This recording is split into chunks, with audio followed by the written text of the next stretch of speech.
गर्मियों में एक बहुत बड़ा मसला जो देखने में आता है वो हीट स्ट्रेस है। यानी गर्मी की वजह से मुर्गियों के ऊपर जो असरात होते हैं उसमें उनकी एग प्रोडक्शन कम हो जाती है, अंडा कम हो जाता है, मुर्गियां हाँफने लगती हैं, फीड कम कर देती हैं।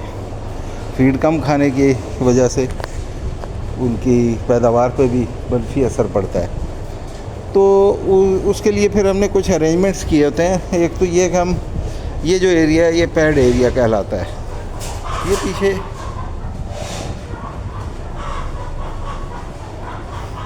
पैड लगा हुआ है और यहाँ पे पानी की मदद से हवा को ठंडा किया जाता है और यहाँ से हवा शेड के अंदर दाखिल होती है और इस पूरी गैलरी में से क्रॉस करती हुई दूसरे एंड पे वो बिल्कुल सामने फ़ैन लगे होते हैं, वहाँ से हवा निकल जाती है। उसके अलावा इसमें एक और चीज़ है कि भी अगर उसके अलावा दूसरी एक चीज़ है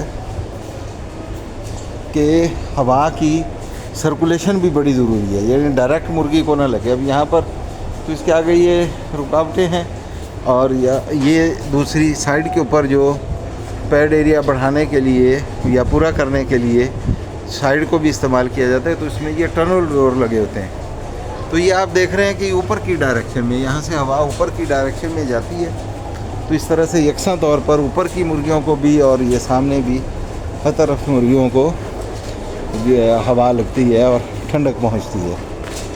तो उसमें बर्ड को जब देखें तो चेक करें कि ये सुकून से खड़ी हैं या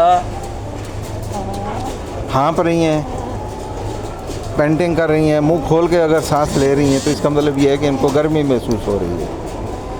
और अगर ऐसा नहीं है तो इसका मतलब ये है कि आपका जो कूलिंग सिस्टम है वो सही काम कर रहा है। उसमें कूलिंग सिस्टम के जो नेगेटिव प्रेशर है वो सही हो, आपके फ़ैन्स जो हैं उनकी नंबर ऑफ़ फ़ैन्स और फ़ैन कैपेसिटी उसकी वर्किंग सही हो, मोटरें सही हों, उनकी जालियाँ साफ़ हालत में हों।